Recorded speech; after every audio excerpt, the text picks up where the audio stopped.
Tiago capítulo 4, versículos 2 e 3. Eu vou ler na Nova Almeida atualizada. O texto diz assim: vocês cobiçam e nada têm, matam e sentem inveja, mas nada podem obter. Vivem a lutar e a fazer guerras. Nada têm porque não pedem. Pedem e não recebem, porque pedem mal, para esbanjarem em seus prazeres. Eu quero tomar essa declaração de Tiago e, a partir dela, desenvolver uma pergunta, ou na verdade, a preparação para uma resposta a uma pergunta importante. Pergunta que eu quero estabelecer como tema da minha mensagem hoje: por que orar? Falando em por que orar, vamos primeiro orar. Pai, muito obrigado por esse tempo de podermos ser expostos ao ensino da Tua Palavra. E nós te pedimos mais do que informação, mais do que orientação. Nós clamamos por luz, por revelação, por entendimento espiritual. Nós oramos por estímulo, nós oramos por despertamento. Nós oramos por aquele toque que acompanha a Tua Palavra, assim como aquela aplicação personalizada que só o Senhor pode produzir. E te damos glória e louvor, não só pela oportunidade de receber, mas também de corresponder com a Tua Palavra. Oramos em nome de Jesus, contando com a Tua graça e o agir do Teu Espírito Santo. Amém. Bom, esse texto que nós vamos tomar como ponto de partida, uma declaração que Tiago, inspirado pelo Espírito Santo, faz, destaca pessoas que almejam coisas que não alcançam. Então ele começa no início do verso 2 dizendo: vocês cobiçam e nada têm. A ideia da cobiça, não fala apenas de um desejo errado, mas de um anseio que não é suprido, que não é alcançado. Na sequência, ele diz: matam e sentem inveja, mas nada podem obter. De novo, a ideia é não alcançar aquilo que se deseja. Depois ele volta a enfatizar: vivem a lutar e a fazer guerra. Mas dessa vez ele conclui: nada tem porque não pedem.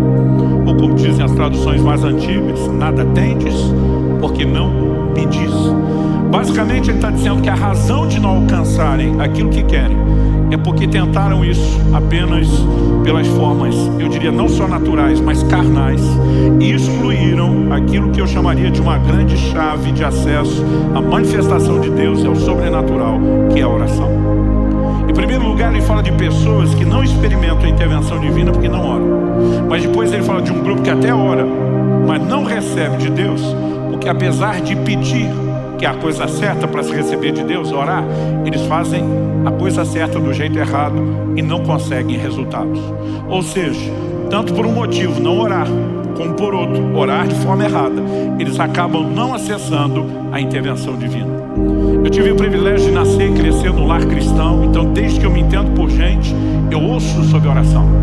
Mas eu tive o privilégio de ouvir não apenas o aspecto teórico da oração, gente falando a respeito do que a Bíblia diz ou da experiência de outros. Eu tive o privilégio de ver a oração funcionando dentro de casa enquanto eu era criado. E nesse ambiente de oração, nós vimos manifestações do poder de Deus e do sobrenatural na nossa família, que sempre tiveram um impacto positivo na minha vida. Mas foi depois dos 15 anos, com a experiência do batismo no Espírito Santo, que eu comecei a me sentir irresistivelmente, provocado, atraído para um lugar de oração. E digo irresistivelmente porque quanto mais eu entendi o que era a dinâmica de operação do Espírito Santo, e quanto mais eu entendi que isso estava relacionado com a vida de oração, mais provocado eu me sentia. E por ser alguém que desde bem cedo começou a entender a importância, pela própria escritura, do sobrenatural, eu queria viver isso. Eu sou de uma época onde já foi popular na igreja o ditado: onde há muita oração, há muito poder. Uma clara referência ao poder de Deus.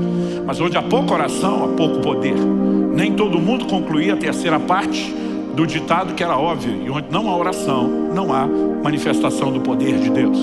Então eu sempre soube que a oração é uma chave de acesso para o sobrenatural. E se eu e você queremos viver as intervenções de Deus, nós precisamos entender a importância de uma vida de oração. Me lembro que ainda garoto, procurei uma vez um homem de Deus, falei: ora comigo. Ele falou: oro. Mas pelo que você quer que eu ore? Falei para ele: eu gostaria de ter mais experiências com Deus.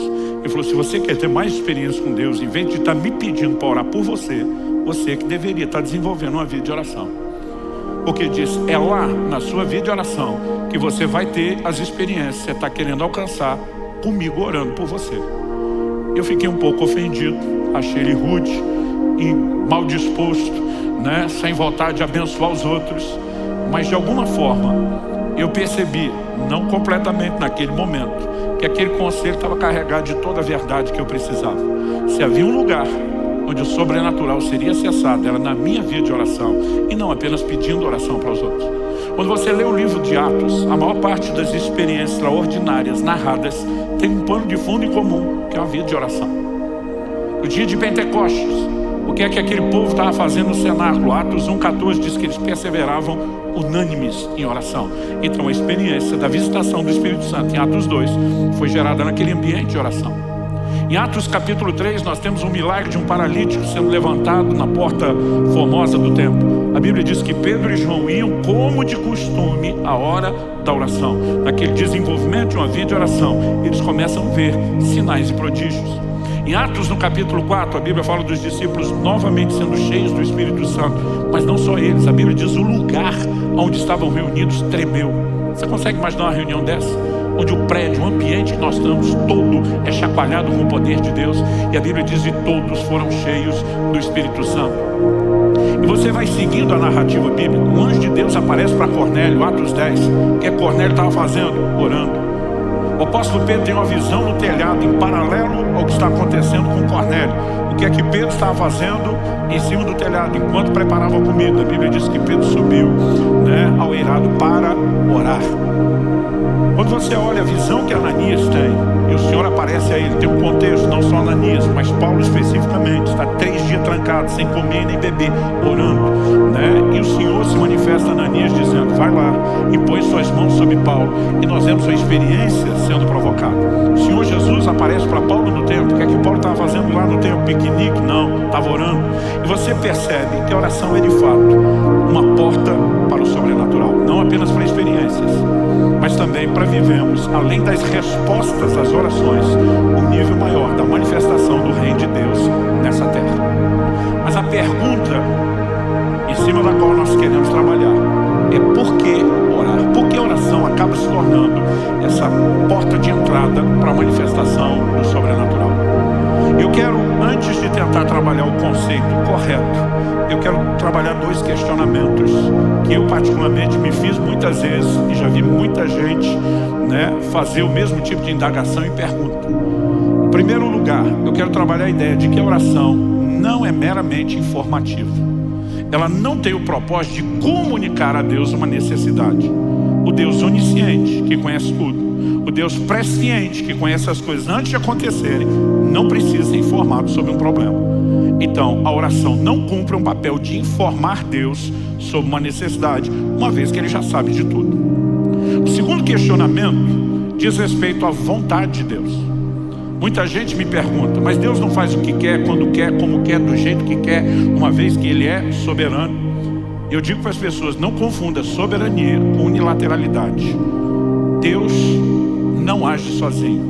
Ele chama o tempo todo o homem para um lugar de interação. E Ele só faz isso porque Ele quis. Ele decidiu ser soberano do jeito dele. De vez em quando eu vejo gente dizendo que se Deus depende do homem para fazer alguma coisa, Ele não é soberano. Eu digo, se Ele precisar estar reduzido ao seu conceito de soberania, é que Ele não é soberano. Ele é soberano do jeito que Ele quer. Se Ele decidiu agir assim, se Ele decidiu revelar na sua palavra que as coisas funcionam assim, elas são assim, ponto final. Mas, estritamente, quando você pensa, se Deus faz o que quer, como quer, do jeito que quer, então por que nós vamos orar? Ele já vai fazer o que faria, independente de eu orar. Ele não vai fazer nada porque eu orei. Então por que Ele me mandaria? Não apenas deixaria a porta aberta, mas me mandaria orar para que Ele faça o que Ele já ia fazer, independente da minha oração? Se nós não entendemos essas questões, provavelmente a nossa vida de oração não vai ser provocada ao nível de resposta que eu e você precisamos que ela seja. Então, há algumas verdades nas quais eu quero trabalhar, e eu vou mexer primeiro nesses 2 conceitos, para só depois responder por que orar. Então uma das coisas que eu e você precisamos levar em consideração é que o reino de Deus, como um todo, suas verdades, seus princípios, não deveriam sofrer o que muitas vezes nós fazemos, que é uma leitura emocional. Um dia eu perguntei para alguém: por que é que você ora a Deus? Ela falou: eu oro a Deus porque Deus pode fazer qualquer coisa. Eu falei: mas o fato dele poder não significa que ele vai fazer. Uma pessoa rica pode dar muito dinheiro para uma pessoa pobre em necessidade, mas o fato de que ele pode não significa que ele vai fazer, a menos que ele queira. Eu falei: então apenas acreditar que Deus pode não leva a mim e a você provavelmente a nenhum lugar prático, a menos que a gente entenda que ele queira. Então a oração, ela precisa nos levar além do entendimento de que Deus pode agir. Nós precisamos compreender que o Deus que nos mandou orar tem prazer em responder orações e decidiu usar essa forma para que ele pudesse se mover e realizar coisas extraordinárias na terra. Quando eu e você entendemos por que orar, nós vamos entender que Deus nos chamou a esse lugar de oração, porque nossas orações são parte fundamental do processo para que o sobrenatural se manifeste na terra. E aí nós começamos a entender que o Deus que nos chamou a orar não apenas pode, mas ele quer responder, e isso já faz toda a diferença. Mas vamos em parte, vamos construir isso, né, com uma coisa de cada vez. Eu disse antes que muitas vezes a nossa leitura é emocional. Outro dia eu falei para alguém: por que você está orando por algo? Ela falou: não, porque Deus sabe que eu preciso. Eu falei: mas se ele já sabe, por que você está falando para ele? Eu vi que a pessoa ficou quieta. Ela falou: não pensei nisso antes. Ela falou: mas ele me ama. Eu falei: mas ele te ama antes de você orar. E se ele não fez nada antes de você orar, por que você acha que ele vai fazer depois? Mas eu estava tentando ajudar essa pessoa a pensar um pouquinho mais, isso que fora só daquela esfera emocional. E eu tive que parar a conversa, porque em vez de ajudar a fé dela a crescer, eu vi que eu estava levando essa pessoa para um lugar de incredulidade. Eu falei: não estou falando dessas coisas como se eu não acreditasse. Eu acredito, eu tenho vivenciado isso. Só quero te ajudar a entender a mecânica, a dinâmica que está por trás da vida de oração. Então, algumas coisas que eu e você precisamos entender é que o reino de Deus, em tudo, na sua expressão, é baseado, é constituído de leis que o próprio Deus estabeleceu. Tratam-se de leis espirituais. Essas leis regem, assim como Deus criou leis físicas que regem a natureza. A lei da gravidade é uma delas, e mantém todas as coisas no seu devido funcionamento. O reino espiritual tem leis que o Criador estabeleceu, e nós precisamos entendê-las para que a gente possa se mover de forma adequada dentro do reino de Deus, não com mero conceito emocional, mas com consciência, com revelação bíblica. Então, a primeira questão é que nós precisamos jogar fora dessa equação a ideia de que oração é informativo. Eu lembro quando adolescente, vi um pastor pregando sobre oração e ele falou: você precisa argumentar com Deus a ponto de convencê-lo que você precisa de algo. Pensei: se eu tiver que convencer Deus, eu estou lascado. Falei: é uma disputa injusta.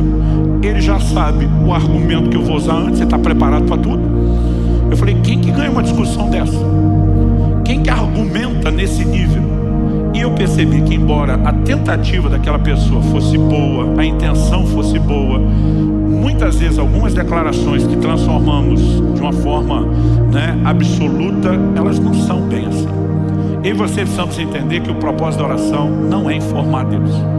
Jesus diz em Mateus capítulo 6, quando no Sermão do Monte está ensinando sobre oração, ele diz, versículos 7 e 8: e orando, não usem vãs repetições como os gentios, porque eles pensam que por muito falar serão ouvidos. Não sejam, portanto, como eles, porque o Pai de vocês sabe o que vocês precisam antes mesmo de pedirem. Ou seja, antes de você pedir, Deus já sabe o que você precisa. Então, na hora que você pedir, Jesus não está dizendo para não pedir. Quando você olha o texto, ele está justamente dizendo, quando vocês orarem, orando, ou seja, é para orar. Mas ele está dizendo, o propósito da oração não é informar Deus. Pastor, o senhor está dizendo que a gente não deveria repetir a oração? Não é isso que Jesus está falando. Ele está dizendo que nós não devemos usar de vãs repetições.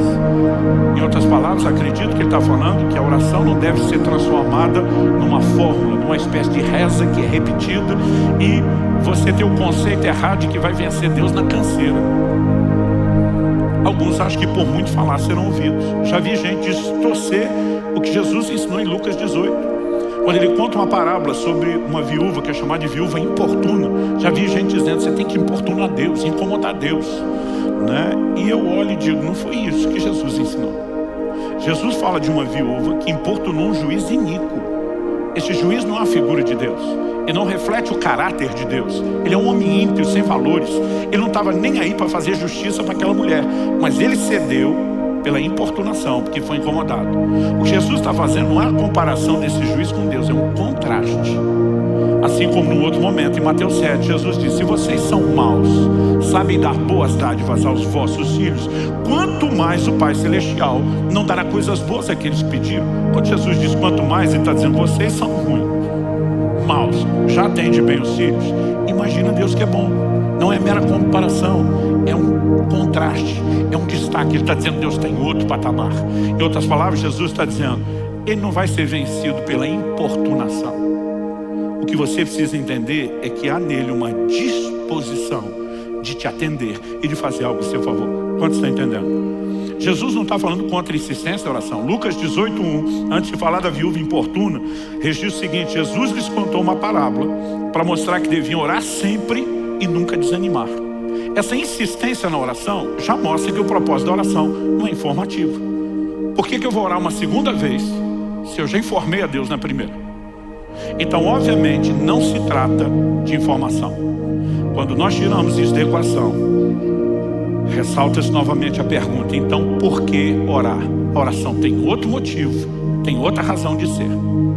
Ah, pastor, mas a Bíblia usa aquela expressão sobre lembrar a Deus. Esse é um texto que você vai ver muito, em especial no contexto do Velho Testamento. Por exemplo, Isaías 62, 6 e 7, o próprio Deus falando, sobre as tuas muralhas, ó Jerusalém, pus guardas que jamais se calarão, nem de dia nem de noite. Vocês que farão com que o Senhor se lembre, não descansem, nem deem a Ele descanso, até que restabeleça Jerusalém e a ponha por objeto de louvor na terra. Uma palavra do próprio Deus. As traduções mais antigas dizem sobre os teus muros, ó Jerusalém, pus atalaia, sentinelas. Aqui a Bíblia está falando são guardas sobre as muralhas. Qual o propósito desses vigias? Insistir, noite e dia, fazer lembrado o Senhor, até que Ele restaurasse a sorte de Jerusalém. Por quê? Porque Deus tinha promessas. Essa expressão de fazer lembrado não significa que Deus tenha problema de memória. Não significa que Ele seja esquecido. Não significa que Ele seja distraído. Embora muitas vezes a Bíblia use, que na teologia nós chamamos de antropomorfismo. Essa palavra grande e complicada fala de Deus usando figuras que o homem necessita a fim de poder entender aquilo que ele não tem um outro paralelo para entender.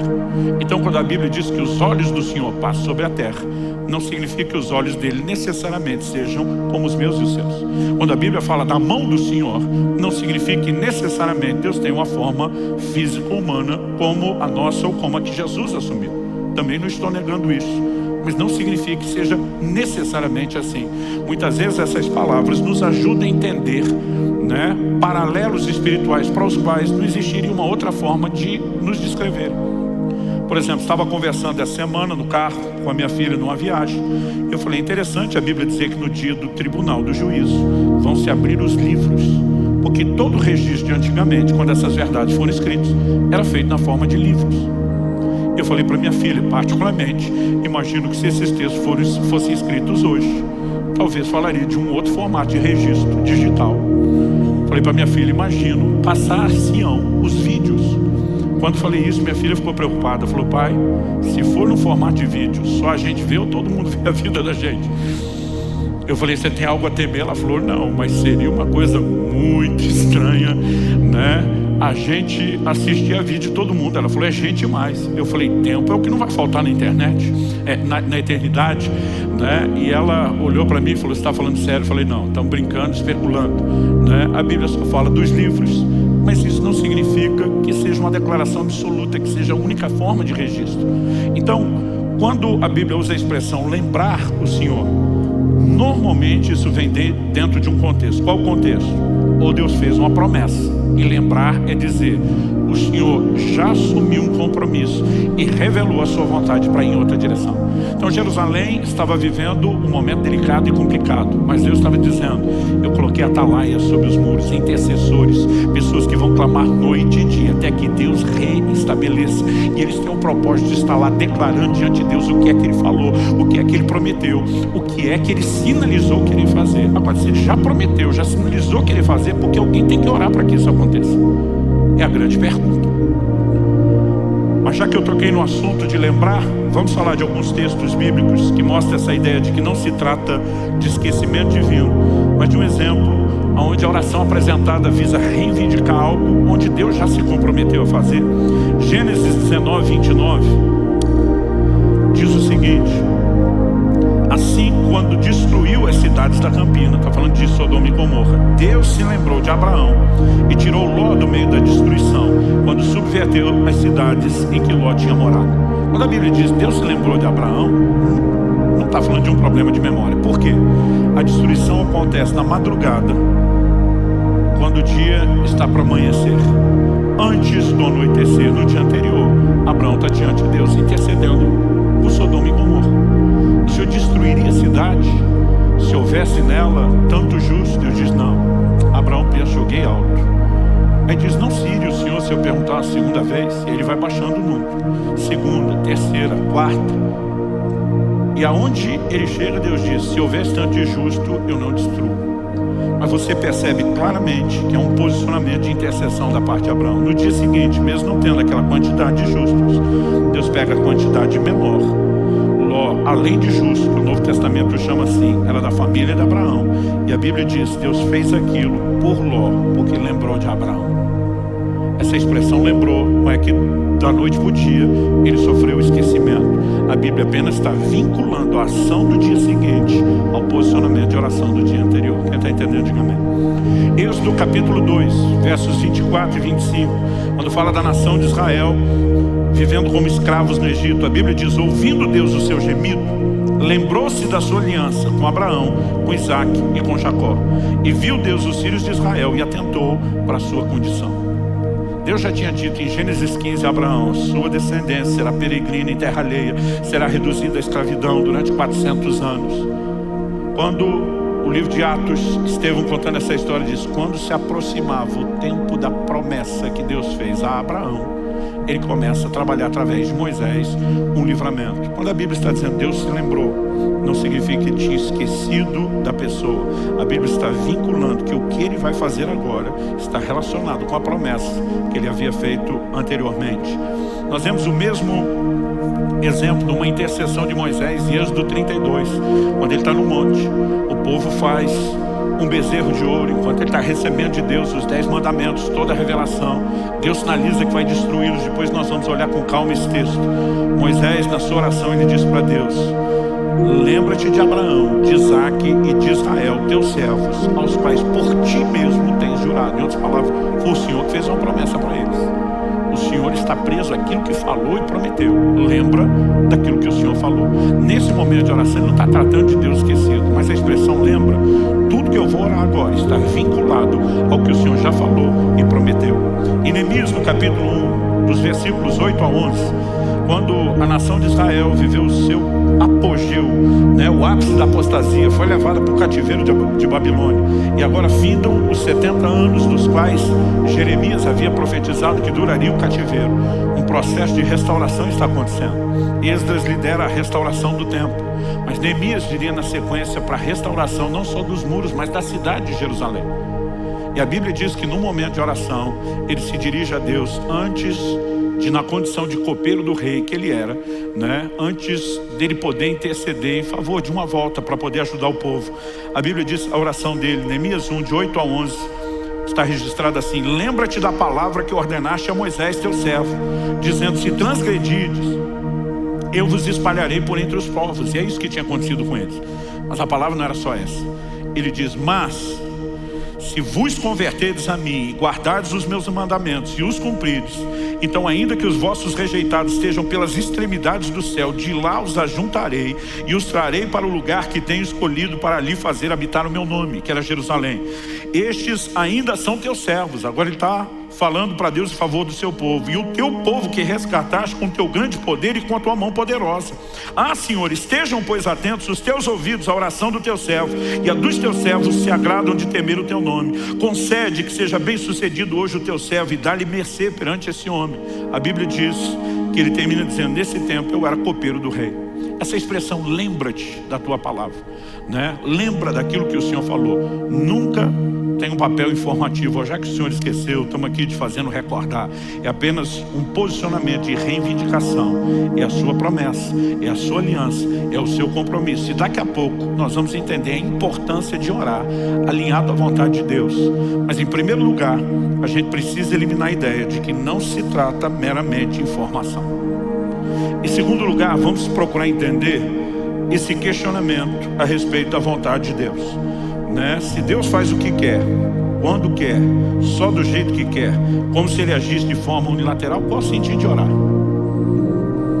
Como eu disse antes, ele já vai fazer o que ele quer, independente da gente pedir ou não.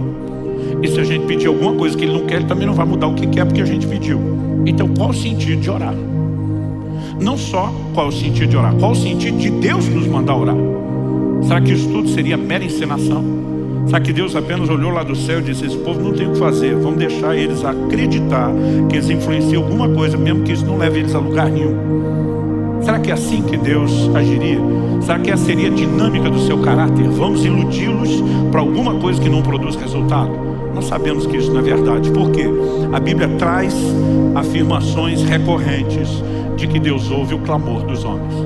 Olha o que diz Josué, capítulo 10, versículo 14, quando se refere ao dia em que naquela batalha para ajudar os gibeonitas contra os cananeus, a Bíblia diz que Josué orou e Deus faz parar o sol. O dia se estendeu para que eles tivessem mais luz natural para poder vencer e exterminar completamente o inimigo. Olha o que a Bíblia diz, Josué 10, 14. Não houve dia semelhante a esse, nem antes nem depois dele, tendo o Senhor assim atendido a voz de um homem, porque o Senhor lutava por Israel. A Bíblia diz que Deus atendeu a voz de um homem. A Bíblia não diz que isso aconteceu apenas porque Deus predeterminou no seu conselho por si mesmo que faria isso, alguém pedindo ou não. Aliás, essa palavra traduzida, atendeu. E eu particularmente acredito que atendeu é a melhor opção de tradução no contexto. Mas ela muitas vezes é traduzida como ouvir, no sentido não só de escutar, mas de realmente responder e atender alguém. E ela muitas vezes é traduzida como obedecer. Nós sabemos que isso não se aplica a Deus, porque nós devemos obediência a Ele, não Ele a nós. Mas a Bíblia está dizendo que Deus fez porque um homem pediu. E eu não sei você, mas eu fico empolgado com essa ideia de que de alguma forma a nossa voz possa ser ouvida. É lógico que Josué está orando dentro do escopo da vontade revelada de Deus. Deus diz: vocês vão avançar, vocês vão conquistar a terra, nenhum inimigo vai resistir durante todos os seus dias, eu vou lutar por vocês. Então ele se posiciona e diz: está do nosso lado, precisamos de mais luz do dia, não queremos que o Senhor lute em nosso lugar, mas já que o Senhor luta por nós conosco, nos dê mais luz, nos deixe exterminar todo mundo. E um milagre sem precedentes aconteceu. A Bíblia diz: não houve dia como esse, nem antes nem depois. Deus atendendo a voz de um homem. Então algo que eu e você precisamos questionar é: onde é que fica a vontade de Deus quando estamos falando sobre oração? No Salmo 6, 9, eu estou escolhendo um de muitas menções nos Salmos. Davi diz: o Senhor ouviu a minha súplica, o Senhor acolhe a minha oração. Ou seja, ele não está falando de Deus fazer apenas algo que quis, mas está falando de Deus literalmente atender aquilo que ele clamou a Deus para que Deus fizesse. No Evangelho de João, nós temos algumas declarações que também não podem ser ignoradas. João capítulo 14, versículo 13, Jesus diz: e tudo o que vocês pedirem em meu nome, isso farei, a fim de que o Pai seja glorificado no Filho. Se me pedirem alguma coisa em meu nome, eu o farei. Eu não sei você, mas eu fico empolgadíssimo com declarações como essa, né? Ao olhar para as declarações da palavra de Deus, no mesmo Evangelho de João, nós vemos outras afirmações, como por exemplo João 16, 23, 24, Jesus diz: naquele dia vocês não me perguntarão nada. Em verdade lhes digo, se pedirem ao Pai alguma coisa em meu nome, Ele lhes concederá. Até agora vocês não pediram nada em meu nome. Peçam e receberão, para que a alegria de vocês seja completa. Ele não está falando mero e simplesmente Deus fazer apenas o que quer. Mas Ele está sinalizando que eu e você podemos alcançar de Deus algumas coisas que nós queremos, porque nos posicionamos para pedir. E Tiago diz: alguns não estão alcançando, é porque não pedem. Outros até estão pedindo, mas não chegam lá, porque pedem mal. Estão fazendo a coisa certa do jeito errado. Mas o que a Bíblia está mostrando é que se eu e você fizermos a coisa certa do jeito certo, nós podemos ver a ação de Deus e o sobrenatural invadindo as nossas vidas. Quem está entendendo, diga amém.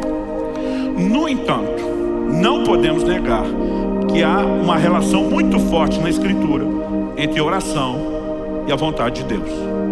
É inegável, não dá para desvincular essas duas coisas. Por exemplo, em Mateus no capítulo 6, no versículo 10, na oração do Pai Nosso, Jesus está nos ensinando não uma reza, mas um modelo de oração. Ele nos ensina a dizer: venha o teu reino, seja feita a tua vontade. Pergunta: se a vontade de Deus se estabelece na terra sem oração, por que é que Ele mandou a gente orar para a vontade dele ser feita? Nós estamos falando de uma simples encenação? Ou existe alguma relação entre orar e a vontade de Deus poder ser executada, poder se manifestar? Eu particularmente acredito na segunda opção e não na primeira. Uma outra coisa que nós não podemos deixar fora da equação é que orar alinhado com a vontade de Deus é garantia de resposta. 1 de João, capítulo 5, versículos 14 e 15 diz o seguinte: essa é a confiança que temos para com Ele, que se pedimos alguma coisa segundo a sua vontade, Ele nos ouve. E se sabemos que Ele nos ouve quanto ao que lhe pedimos, estamos certos de que obtemos os pedidos que lhe temos feito.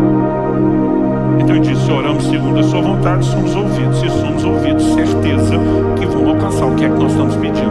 Então a oração que é feita segundo a vontade de Deus é um tiro certeiro. Pastor, como podemos saber a vontade de Deus ao orarmos? Em primeiro lugar, o que Deus já revelou na Escritura, o que Deus já revelou na palavra. Em segundo lugar, eu e você podemos lidar com questões que são de ordem personalizada, não são detalhes que estão nas Escrituras.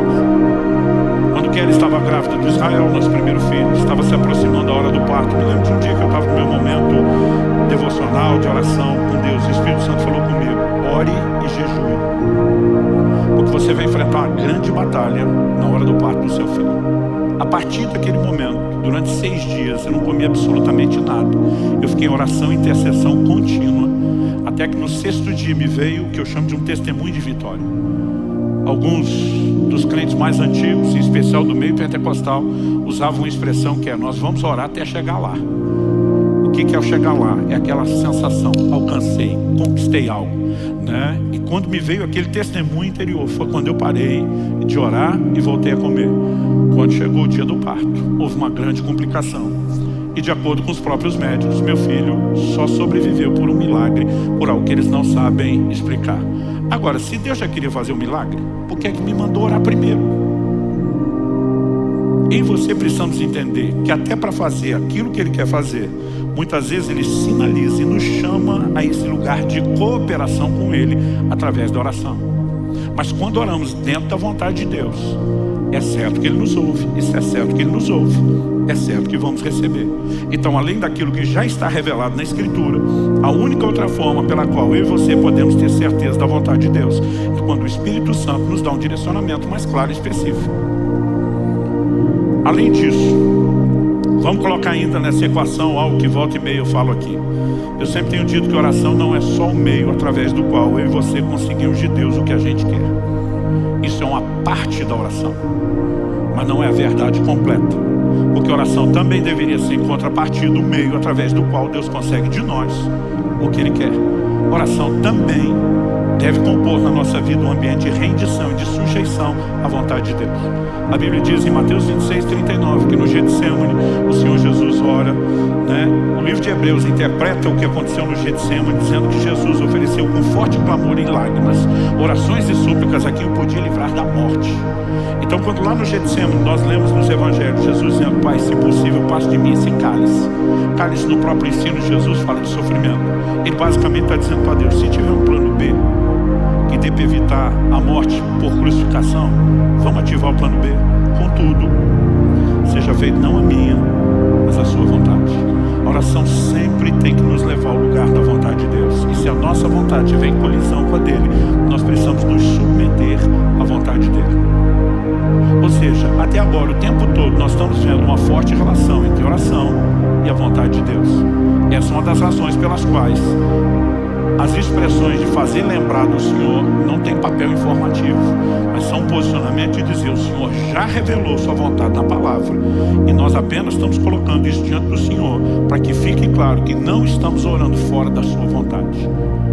Entender que há uma relação forte entre a oração e a vontade de Deus é importante, mas não apenas entender que Deus não vai atender uma oração fora da sua vontade. Isso também é verdade e tem que ser trazido para dentro dessa ideia. Nós temos orações na Bíblia que foram ignoradas. Um exemplo disso, o que você vê em 2 Samuel, capítulo 12. Depois que Davi comete o pecado de adultério com Batseba, de homicídio de Urias, Natã, o profeta, é enviado a ele. Expõe e denuncia o pecado dele. Anuncia uma palavra de juízo dizendo: essas serão as consequências dos seus atos de pecado. E entre eles, Natã diz: a criança que foi gerada nessa relação pecaminosa vai morrer. Quando a criança adoeceu gravemente, Davi passa 7 dias prostrado, com a cara no chão, jejuando, clamando misericórdia sobre a criança. Mas o quadro dela não mudou, porque Deus já havia sinalizado sua vontade. Diz: você pecou, o juízo está acontecendo, você vai colher o fruto que você fez, e a situação não muda. Embora seja o mesmo Davi que lá no Salmo 6:9 nós vimos ele dizendo: o Senhor atendeu a minha súplica, ele ouviu a minha voz. Aqui nós vemos Deus olhando para ele dizendo: nesse caso você não vai ser atendido. Aliás, vamos tirar um exemplo pessoal só de Davi e vamos tentar ter um olhar mais abrangente, genérico. Provérbios 28:9 diz assim: quem desvia os ouvidos de ouvir a lei, aqui a lei de Deus, a palavra de Deus, até a sua oração será abominável. Ou seja, uma pessoa que está andando contrária à palavra de Deus, em deliberada quebra de mandamentos divinos, sua oração não só não será atendida, como a Bíblia diz, é abominável a Deus. Então é evidente que nossas orações têm um poder extraordinário dentro do escopo da vontade de Deus. Ou seja, orações fora da vontade de Deus não serão atendidas. Por outro lado, me parece muito claro também na Escritura que a vontade de Deus, sem as nossas orações, também não será executada. Então, qual seria a razão pela qual Deus nos chama a orar pelo cumprimento da sua vontade? E não estou falando só de Mateus capítulo 6, venha teu reino, seja feita a sua vontade. Por exemplo, me acompanhe em primeira carta de Paulo a Timóteo, no capítulo 2, 1 Timóteo, capítulo 2, e vamos ler junto a partir do versículo 1. O apóstolo diz assim: antes de tudo. Sabe o que significa essa expressão traduzida do original grego aqui como antes de tudo? Significa antes de tudo. Mas a gente sempre quer um significado diferente, mas é isso mesmo. Em outras palavras, ele está dizendo: não tem nada mais importante, isso aqui é primordial, é o ponto de partida, vem antes das demais coisas. Antes de tudo, o que é que vem antes de tudo? Peço e façam súplicas, orações, intercessões e ações de graças em favor de todos os homens, ou dependendo da versão, de todas as pessoas. Pergunta: por que é que Deus quer que a gente ore por todo mundo? O apóstolo continua, inspirado pelo Espírito, e diz: ore em favor dos reis e de todos os que exercem autoridade. Isso aqui não é só privilégio, é responsabilidade da igreja orar pelos governantes. O texto diz: para que vivamos vida mansa e tranquila, com toda piedade e respeito.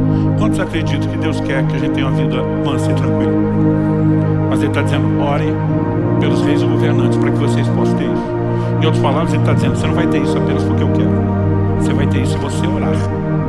Porque se você orar, eu vou poder fazer o que eu quero. Se você não orar, não vou poder fazer o que eu quero.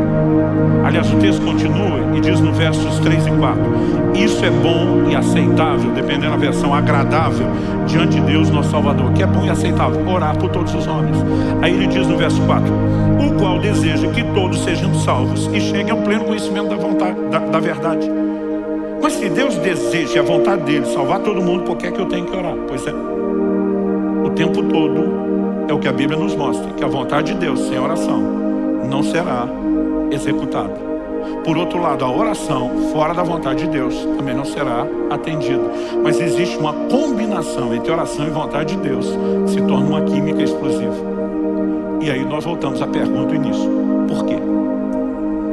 Por que a oração é tão importante e necessária?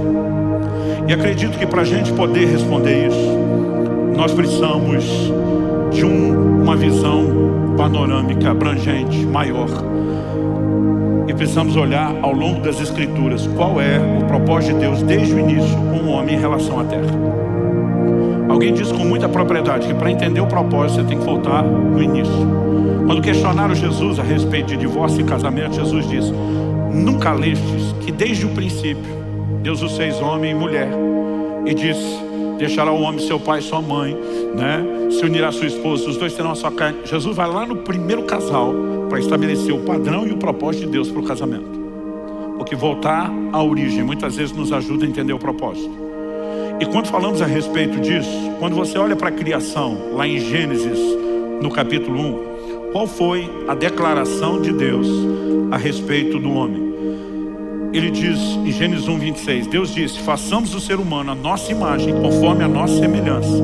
Tenha ele domínio. Deus depois, o verso 27 diz assim: Deus criou o ser humano à sua imagem, a imagem de Deus o criou, homem e mulher os criou.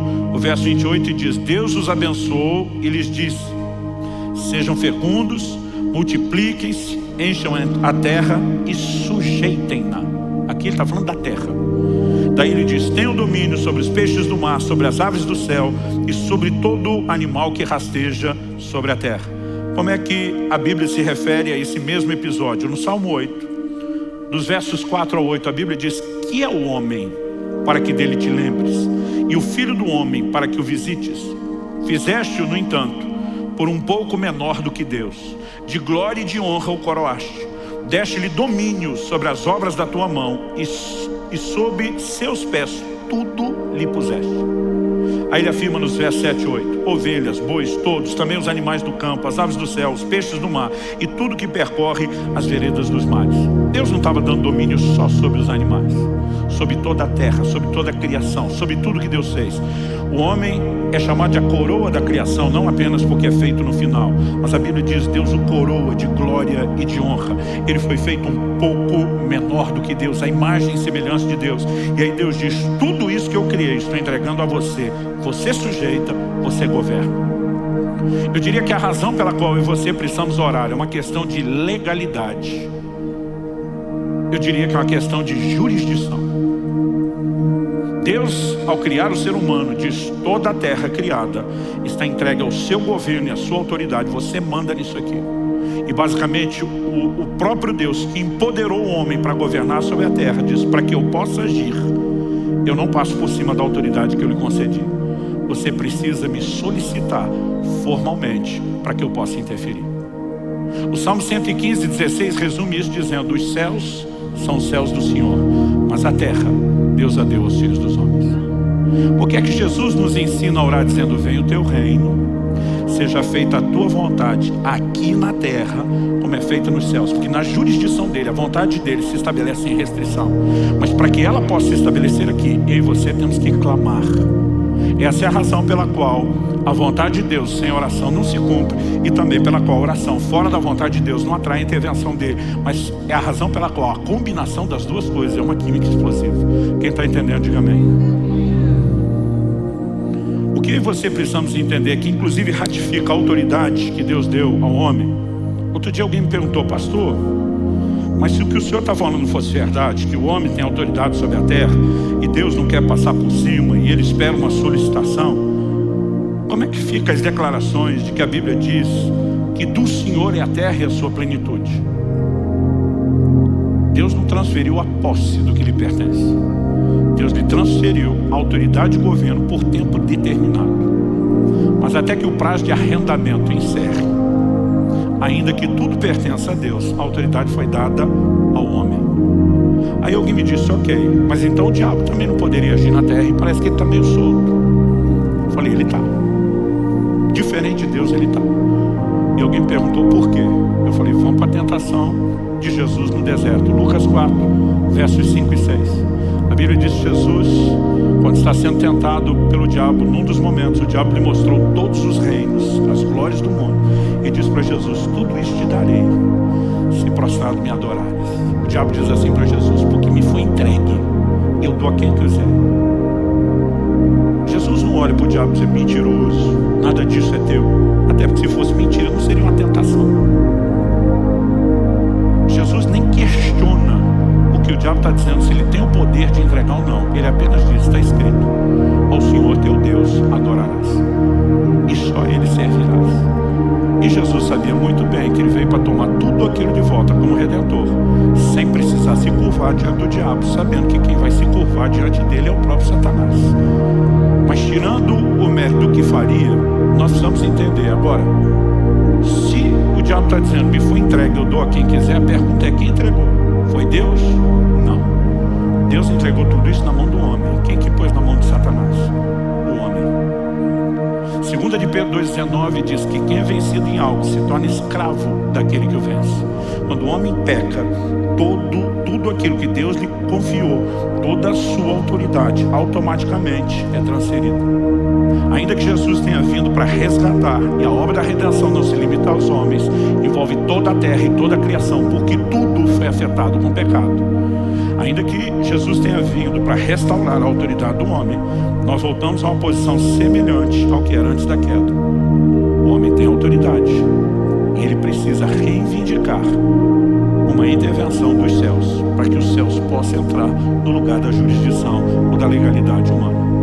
Ou seja, nós não estamos de forma alguma limitando o poder de Deus. Deus, por razões que pertencem a Ele, escolheu que as coisas funcionariam assim, revelou na sua palavra que esse é o formato. Então eu volto naquele questionamento do início.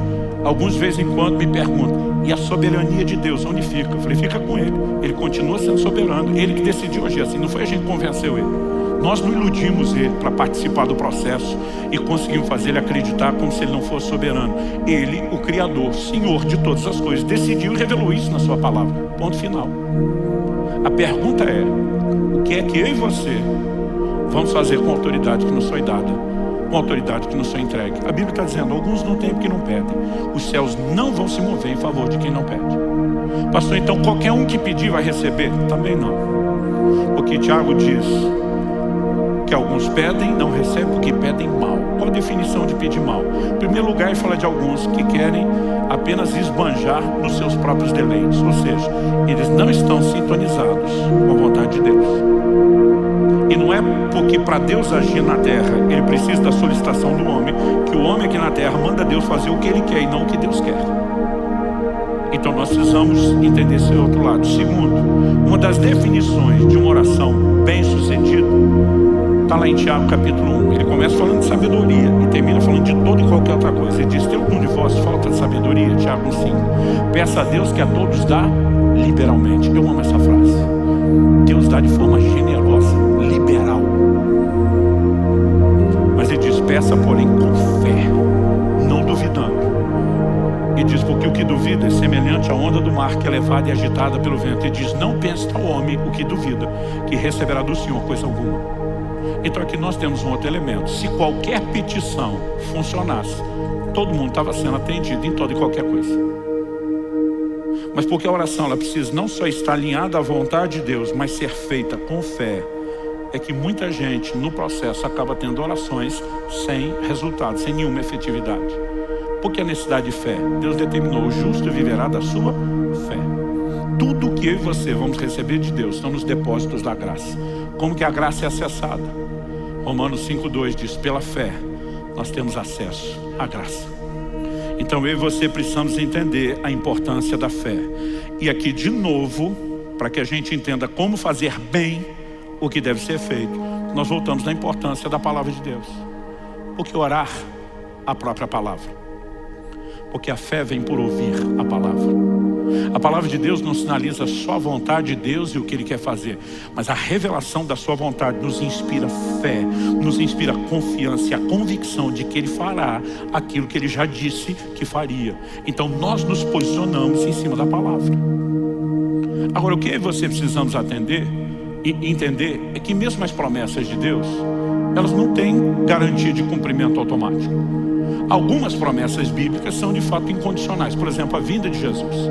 Quer você acredite, quer não, ela vai acontecer. Quer você esteja pronto, quer não, ela vai acontecer.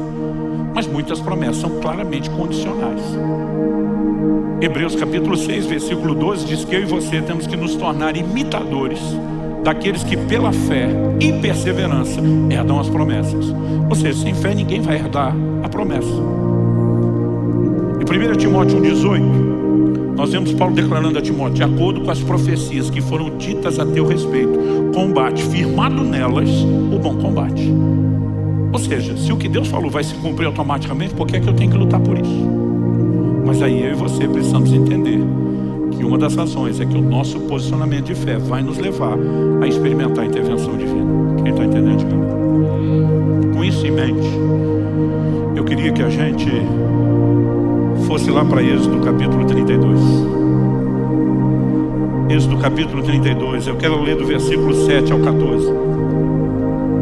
Eu só citei esse texto antes e agora nós vamos ler junto.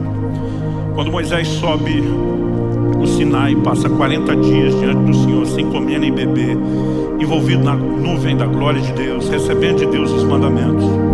No final desse período, a Bíblia diz: então o Senhor disse a Moisés: vá, desça, porque o seu povo, o povo que você tirou do Egito, se corrompeu e depressa se desviou do caminho que eu lhe havia ordenado. Fez para si um bezerro de metal fundido, o adorou e lhe ofereceu sacrifício, dizendo: são estes, ó Israel, os seus deuses, que tiraram você da terra do Egito. O Senhor disse ainda a Moisés: tenho visto esse povo, e eis que é povo teimoso. Agora, pois, deixe-me, para que se acenda contra eles o meu furor, e eu os consuma, e de você farei uma grande nação. Em primeiro lugar, vamos entender, antes de continuar a ler aqui do 11 ao 14, algumas verdades. Uma coisa que precisa ser separada na Bíblia, quando falamos do plano e do propósito de Deus, é o individual do coletivo. São duas coisas bem distintas. Por exemplo, quando a Bíblia fala sobre a linhagem de Abraão, a nação de Israel, dentro do plano e do propósito de Deus, a Bíblia diz que os dons e a vocação de Deus são irrevogáveis. O que Ele prometeu para a nação, para a linhagem de Abraão, vai se cumprir. Ao longo do processo, nós vemos gerações dessa linhagem que falhou e que Deus simplesmente rejeitou. Não significa que Ele descartou o propósito coletivo, mas quando indivíduos falham, eles são trocados. A razão pela qual Saul foi substituído por Davi é porque, como indivíduo, Saul falhou e o plano coletivo de Deus para a nação não poderia falhar. Essa talvez seja a mensagem principal de Esther 4,14. Quando Mardoqueu, seu tio, manda a ela um recado, foi solicitado a ela que intercedesse pela sua nação, pela sua linhagem diante do rei, e ela disse: se eu entrar sem ser chamada, eu posso ser punida com a morte. Mardoqueu manda o seguinte recado para ela: se de todo te calares agora, de outra parte se levantará socorro e livramento a Israel. E diz: mas quem sabe, se não foi para um tempo como esse que chegasse a ser rainha. Em outras palavras, está dizendo: filha, você acha mesmo que ganhou esse concurso de beleza e está no lugar que está, sem nenhum plano ou propósito de Deus? Será que não foi justamente para uma hora como essa de necessidade do reino que Deus te plantou e estabeleceu aí? Mas Ele está dizendo: vou dizer, se mesmo assim você recuar e der uma de frouxa agora, Deus vai resolver o problema coletivo através de outra pessoa, mas você será substituída dentro do propósito individual como canal de livramento. Então, se nós separarmos essas coisas, fica fácil entender Deus dizendo a Moisés: me deixe destruir essa geração e de você eu faço uma nação mais numerosa. Porque Deus teria que continuar com Moisés? Porque tinha um compromisso com Abraão. Eu vou fazer isso na sua linhagem. E se ele destruísse, ele precisava de pelo menos um descendente para cumprir o que prometeu. De boa, no lugar de Moisés, depois de 40 dias sem comer nem beber, orando por aquele povo, para trazer os mandamentos, se Deus falasse para mim, mesmo se o povo fosse vocês, deixa destruir, eu dizer: fica à vontade, vai que é tua, Deus. Sabe o que é o curioso? É o Deus Todo-Poderoso olhar para um mero mortal como Moisés e dizer: me deixa fazer. E o mais interessante, o assustador, é Moisés olhar de volta e dizer: não deixo não. Qual o posicionamento de Moisés? Vamos continuar a partir do verso 11. Porém Moisés suplicou ao Senhor seu Deus, dizendo: ó Senhor, por que acende a tua ira contra o teu povo, que tiraste da terra do Egito com grande poder e forte mão? Deixa eu fazer uma pausa aqui. Você viu como a conversa começa? Começa Deus dizendo para Moisés: o teu povo que você tirou do Egito. Moisés diz: por que o Senhor está incomodado com o teu povo? Na fase mais ou menos ali de pré-adolescência, eu lembro, eu frequentava muito o pronto-socorro do hospital relativamente perto de casa. Só na fase de pré-adolescência foram 14 vezes. Ou engessava, ou costurava, sempre estava resolvendo alguma coisa. Eu lembro quando meu filho nasceu, a primeira oração que eu fiz depois de dedicá-lo a Deus: Senhor, que ele não seja como eu fui, que dê um pouco de paz aos pais, que pela primeira vez eu entendi o lado dos meus pais. E eu lembro que eu tinha caído numa árvore, eu tive uma luxação tão séria na mão esquerda, que não quebrou nada, mas o encaixe todo da mão saiu, e a mão veio parar na parte de cima aqui do punho, onde fica o relógio. Os músculos soltaram, não mexia. Foi uma luxação tão séria que, para botar no lugar, tiveram que me dar anestesia geral e engessaram todo o braço, né, para que houvesse uma recuperação, um tempo para aquela musculatura. Eu de braço engessado, no dia seguinte já estava na rua brincando, e tinha um terreno baldio do lado de casa. E para encurtar a história só, em algum momento no meio do mato, eu não tinha noção daquilo, me joguei para o meio do mato e tinha um garrafão de vinho quebrado que alguém jogou. E eu caí em cima daquilo. Aquilo pegou meu joelho direito um tempão, achava que era o esquerdo. Um dia fui ver a cicatriz, falei: errei o lado, né? Ou ela mudou de lado algum dia desse enquanto eu dormia. Eu estou mais propenso a pensar que foi a primeira. Mas, gente, eu rasguei o joelho assim, de aparecer os ligamentos. Foi um negócio assim, feio. Eu lembro que eu voltei para casa, de braço gestado, arrastando a perna, aquilo sangrando.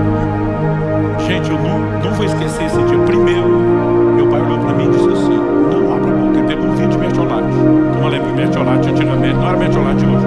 Ou a gente que era mole, ou mertiolate que era pior. Ele virou o vidro inteiro e disse: não abra a sua boca. Eu só mordendo os lábios. Aí começa a discussão entre meu pai e minha mãe. Meu pai disse: hoje quem leva esse menino para o socorro é você, que o filho é seu. Ela disse: não, o filho é seu. Aquele dia eu não era filho de ninguém. Meu pai dizia: eu não aguento mais chegar lá e os médicos chamarem ele pelo nome. Luciano, você de novo. Eu não tenho cara para isso. Os dois discutindo. Eu dizia: alguém vai ter que me levar, não posso ficar. Eu tenho essa sensação quando eu leio aqui Deus dizendo para Moisés: é o teu povo. Moisés dizendo: o povo é teu. Eu fui lá porque o Senhor mandou, não tinha nada a ver com isso. Ele diz: ó Senhor, por que se acende a tua ira contra o teu povo, que tiraste da terra do Egito com grande poder e forte mão? Por que deixar que os egípcios digam: ele os tirou de lá com más intenções, para matá-los nos montes e para eliminá-los da face da terra? Deixa de lado o furor da tua ira e muda de ideia quanto a este mal contra o teu povo. Lembra-te, olha a frase do início: lembra-te de Abraão, de Isaac e de Israel, seus servos, aos quais por ti mesmo juraste. Esse por ti mesmo foi ideia tua, nós não te pedimos nada, foi o Senhor que decidiu. Aos quais por ti mesmo juraste, dizendo: multiplicarei a descendência de vocês como as estrelas do céu, e toda essa terra de que tenho falado eu darei a sua descendência, para que a possuam por herança eternamente. Verso 14 diz: então o Senhor mudou de ideia quanto ao mal que ele tinha dito que traria sobre o povo. Eu acho impressionante não só essa declaração, como Jeremias capítulo 15 versículo 1. Quando a nação de Israel chega no clímax, no ápice da apostasia, e Deus anuncia o exílio de Babilônia como julgamento, sabe o que Deus diz? Jeremias 15:1. Então o Senhor me disse: mesmo que Moisés e Samuel se pusessem diante de mim, meu coração não se inclinaria para esse povo. Mande-os embora e saiam da minha presença. Que Deus está dizendo diferente lá no início, onde esses dois pararam minha ira. Agora nem esses dois pararam. O que é que Deus está dizendo? Que Moisés e Samuel eram privilegiados, que a oração deles eram melhores do que a nossa? Não. Infelizmente algumas pessoas acreditam nisso. De vez em quando alguém me pede oração e diz: pastor, o senhor pode falar com o homem lá de cima, já que o senhor é mais chegado com ele? Eu olho para a turma e falo: tu está de brincadeira. Nós voltamos agora do erro histórico da igreja romana de criar outros mediadores além de Cristo. Nenhum de nós é ouvido nos céus por mérito. Eu e você usamos o nome de Jesus porque é por causa dele que nós temos acesso. É pelo sangue de Jesus que eu e você podemos entrar no Santo dos Santos. É por isso que nós usamos o nome dele, o que ele fez por nós, ponto final. Mas Deus está dizendo ainda que Moisés e Samuel, o que Deus está dizendo não é que esses homens eram melhores do que outros, é que eles entenderam e usaram o que Deus disponibilizou para todos de uma forma Deus está dizendo, o assunto agora é tão sério que nesses dois que me pararam outras vezes, conseguirá parar o juízo que foi determinado sobre essa geração. Que Deus está dizendo, esses dois entenderam, exerceram uma prática a respeito da oração. E se você não lembra muito da história de Samuel, quando Saul ungido o rei, que o regime teocrático termina e agora a monarquia começa, ele se posiciona diante do povo e diz, eu não cometeria o pecado de deixar de orar por vocês. Pensa no intercessor que deu curso àquela nação. Deus está dizendo, nesses camaradas experimentados na oração mudaria isso. Ele não está dizendo que a oração de uns é melhor do que a de outros, mas que alguns entenderam e praticaram isso de uma forma diferenciada. E aí você podemos entrar num lugar de compreensão e cooperação com Deus diferenciado quando o assunto é oração. Quem está entendendo, diga amém. Para terminar, abra comigo em Daniel, capítulo 10.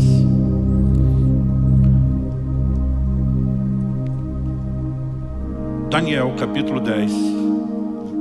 Nos versículos 2 e 3, Daniel fala que durante 3 semanas ele pranteou, ficou de luto, chorou. No verso 3 ele diz, não comi nada que fosse saboroso, não provei carne nem vinho, não me ungi com óleo algum, até que passaram as 3 semanas. Esse foi o tempo de jejum e de oração.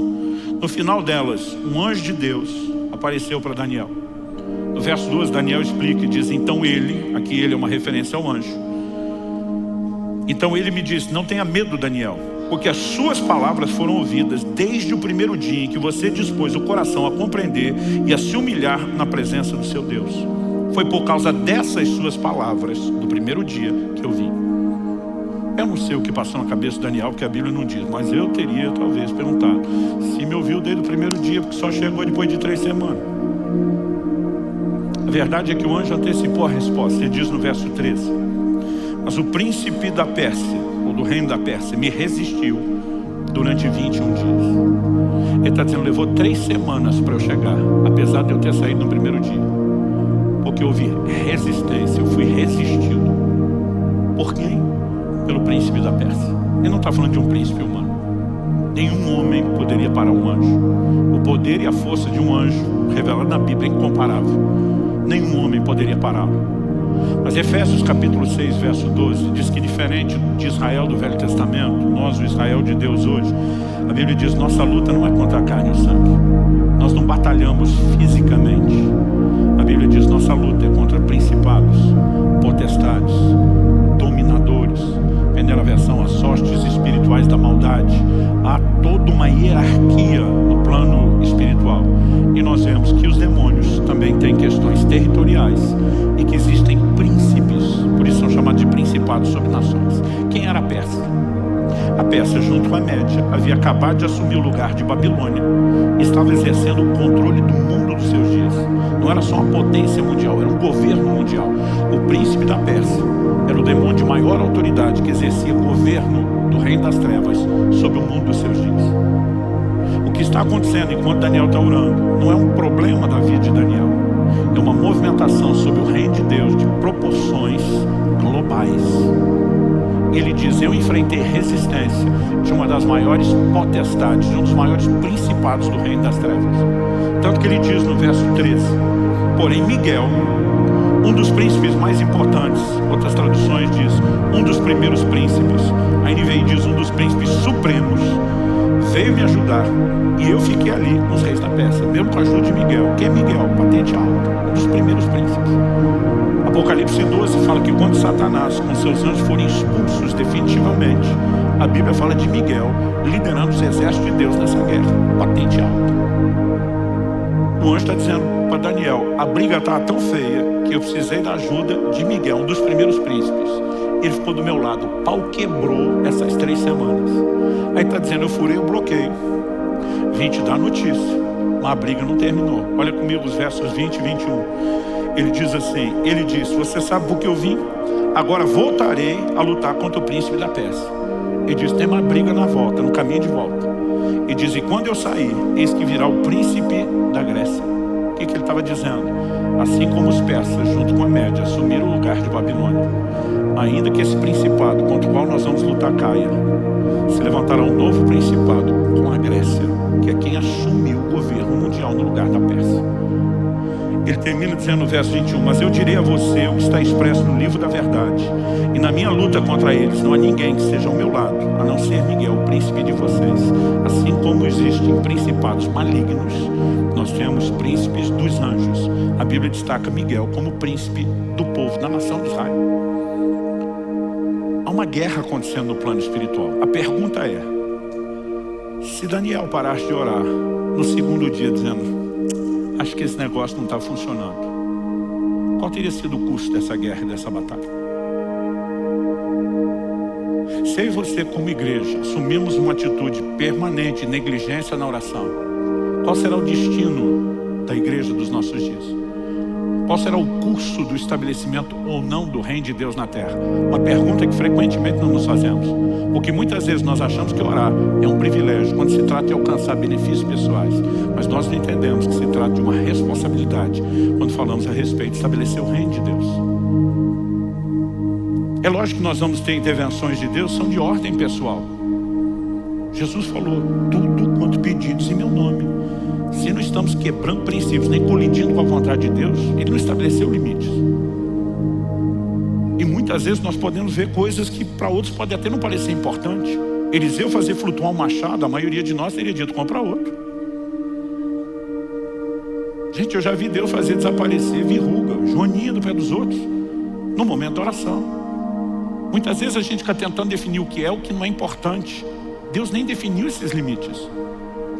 Eu gosto sempre de lembrar no início do meu ministério, quando estava mais quebrado que arroz de terceiro, não estava nem no estado de poder chamar a mulher de meu bem, que é um perigo para quem está quebrado, que às vezes o banco confisca, porque era solteiro, nem meu bem tinha. Mas eu lembro de um fim de ano, eu estava pregando numa cidade, estava acompanhado de um outro pastor, eu vi uma propaganda de um certo panetone. Gente, quando eu vi aquilo, falei para Deus, eu queria tanto esse panetone do macaco, não tem dinheiro para comer nem o barato. Falei, mas o Senhor diz tudo quanto pedir. Lá na Bíblia não está escrito menos panetone, área, questões gastronômicas. Eu falei, eu aplico fé, o Senhor pode fazer um milagre, eu vou chamar isso do milagre do panetone. Vou estar com tanta vontade que eu falei, Deus, o negócio é o seguinte, eu estou com outro pastor e vai querer filar meu panetone. Manda 2, manda um para ele. Não é que eu não quero dividir, eu quero dividir 2, para ficar um para cada um. E eu orei por isso, tão fervorosamente quanto Elias orou por chuva. Não sei se me dobrei 7 vezes, mas botei toda a fé do meu coração. Eu lembro que nós saímos do hotel à tarde para alguma atividade e voltamos antes do culto da noite. Quando voltamos, era uma época que chave era física, não era eletrônica, você tinha que pegar na recepção do hotel. Ou seja, estou falando de uma cidade, não é um lugar onde eu moro, eu sou conhecido, estou visitando. Quando eu chego, o cara que entrega a chave falou, peraí, tem uma encomenda para você. Eu falei, encomenda para mim? Tipo, quem me conhece na cidade? Ele falou, cara, a mulher passou aqui e contou uma história louca. Ela disse que ela estava no supermercado e uma voz falou com ela, que era para ela comprar 2 panetones e entregar para os hóspedes do quarto tal. E ela nem deixou nome e contato, porque ela disse que era uma coisa muito doida. A voz mandou ela comprar o panetone e disse qual era o hotel, qual era o quarto. Aí eu falei, se for a marca tal, é meu. Ele falou, é 2 desses. Eu falei, manda pra cá. Falei pro outro que estava comigo, anda comigo que tu vai ser abençoado. Agora, porque Deus nos permite isso, nós não podemos reduzir a oração só a isso. Essas coisas no início, principalmente na fase de maturidade, me empolgavam. Porque 1 de Pedro 3,12 diz que os olhos do Senhor estão sobre os justos e os seus ouvidos atentos às suas súplicas. Mas à medida que eu ia vendo essas respostas de coisas até mesquinhas, eu comecei a entender, peraí, se os céus estão de olho em mim, esperando que eu clame, eles também não estão esperando apenas que eu ore por panetone, mas sim que venha o teu reino, seja feita a sua vontade. Então não significa que eu não vou orar por essas coisas, mas minha vida de oração tem que ser maior do que isso. Eu e você precisamos orar pelo crescimento da igreja, por salvação de almas. Eu e você precisamos orar por gente sendo cheia do Espírito Santo, por famílias sendo restauradas, por manifestações de sinais da parte de Deus. Um dia desse alguém falou, pastor, por que nós não estamos tendo tanto milagre? Eu falei, não estou nem comparando com a igreja de Atos. Quem serve a Deus há mais tempo lembra disso. A década de 90 nós tivemos um mover de curas, sinais, milagres, maravilhas enchendo o Brasil. Foi um negócio extraordinário. Aí o cara falou, nós não estamos década de 90. Você deve se lembrar que nós tivemos um despertamento à oração e o jejum na década de 90, como talvez nunca houve antes. E não é coincidência que os sinais e prodígios tenham invadido a igreja justamente na hora onde ela mais estava orando para que o poder de Deus se manifestasse. Eu falei, olha para a igreja do livro de Atos, Atos 4. Antes de tremer o lugar onde eles estão reunidos, eles estão orando dizendo, Senhor, você é de que anunciamos a tua palavra com toda intrepidez, enquanto o Senhor estende a mão para operar sinais, milagres, prodígios, por intermédio do nome do teu santo servo Jesus. Enquanto eles oravam por sinais, eles viviam sinais. Agora nós somos parte de uma igreja acomodada que mal é mal, ora só olhando para o próprio umbigo, mas está esperando que o reino de Deus se expanda com poder. Gente, se nós queremos ver o sobrenatural, não tem outro caminho. Nós vamos ter que resgatar a arte perdida da oração, do jejum, voltar a andar em fé, ter um posicionamento diante de Deus, porque à medida que fazemos isso, não estamos vivendo só um privilégio, nós estamos cumprindo com uma responsabilidade. Quem está entendendo, diga amém. No último jejum que fiz, em algum momento do início do jejum, eu sempre digo que você descobre que o centro de gravidade da terra puxa para baixo, mas do reino de Deus puxa para cima. As coisas materiais perdem importância. Mas eu lembro que eu comecei a orar e dizer, Senhor, eu quero ver uma resposta de provisão financeira porque é do seu interesse. O Senhor sinalizou que a gente, como orvalho, vai para um lugar maior. O Senhor nos deu uma estratégia, está funcionando. Encorajar as pessoas a aderirem à aquisição de cotas. Eu falei, no ritmo que está indo, vai levar de 1 ano e meio a 2 para a gente esgotar essas cotas. Eu falei, eu gostaria de ver um sinal teu. Eu estou orando por algo que o Senhor revelou ser o seu plano e do seu interesse. Eu gostaria de ver, até o final do jejum, uma intervenção do Senhor nessa área, que me encha de coragem e convicção de que essa é a sua direção e que o Senhor está tão comprometido com isso quanto eu mais. No dia 3 de fevereiro, enquanto o pastor Tomás pregava entre o 3º e o 4º culto, estava nessa salinha entregando o meu jejum. Foi uma refeiçãozinha de nada, mas naquele ato simbólico, agradeci a Deus e entreguei. Uma das primeiras coisas que aconteceu quando eu saí porta fora, uma pessoa me parou e diz, Deus me mandou fazer algo. Ele me mandou ajudar você naquele projeto. Só coloquei para Deus condições, tem que ser dessa forma, tem que ser dessa maneira. Eu falei, eu vou dificultar ainda um pouco, porque não tem jeito de ser coincidência. E essa pessoa me parou. Ela não só cumpriu todos aqueles requisitos, mas era evidente de Deus. No momento que eu tinha acabado de encerrar o jejum, ele falou, Deus mandou te ajudar. Essa pessoa sozinha assumiu 20% do nosso desafio. Eu nunca tinha visto uma coisa dessa acontecer. Aí alguém diz coincidência. Eu falo, é interessante como acontece coincidência na vida de quem ora em jejum. De vez em quando eu falo com um ateu, curta a sua incredulidade, que eu curto minha fé, né? Você vai chamar de coincidência, mas essas coincidências só acontecem com a gente, com vocês não tem. Um privilégio viver o sobrenatural, mas quando você começa, além do que Deus pode fazer por você no âmbito pessoal, abraçar a responsabilidade de trazer o reino de Deus para a terra, e entender que Deus nos deu o privilégio de cooperar com Ele, você vai entender por que orar. Não é mera formalidade ou burocracia dos céus, quando Deus estabelece esse padrão de legalidade, de que Ele precisa de intervenção, de um clamor nosso para poder intervir, mas significa um privilégio, onde Ele está dizendo, eu quero que vocês sejam meus cooperadores, e que a gente trabalhe juntos, e ser chamado para esse nível de parceria, com alguém como Deus, tem que ser entendido como um baita de um privilégio. Isso torna suave a definição da responsabilidade, porque é muito pesada a definição do privilégio. Vamos ficar em pé para parecer que está acabando.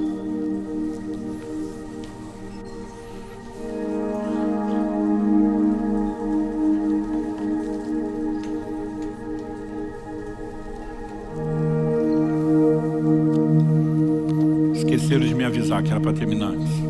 A culpa nem é minha. Será que nós podemos ter alguns minutinhos de oração? Onde a gente possa diante de Deus dizer, Senhor, que essas verdades sejam entendidas, que elas sejam absorvidas, que elas entrem, que elas produzam resultado na nossa vida. Fale com Deus no seu lugar, do seu jeito, da sua maneira, com as suas palavras. Meu Deus, a Tua palavra foi anunciada e a nossa oração não é apenas por entendimento e aplicação personalizada. É que aquilo que o Senhor começou, está começando nesse momento, não pare no final dessa reunião. Nós oramos que junto com a verdade comunicada venha despertamento, venha teu sopro de vida, venha uma mobilização no coração de cada um dos teus filhos e filhas, para render-se ao teu chamado. Não um convite, mas uma convocação, para que possamos nos doar mais à oração, ao jejum, à interação contigo, para o estabelecimento do teu reino. Nós queremos ver mais do sobrenatural. Nós clamamos que o poder celestial se manifeste, que a tua glória possa de fato ser derramada, invadir a terra, que a terra se encha da tua glória como as águas cobrem o mar, e que nós possamos, ó Deus, cooperar contigo dia a dia nesse processo. Desperta-nos não apenas para um entendimento melhor, mais profundo, mas para esse despertamento, para esse lugar de correspondência contigo.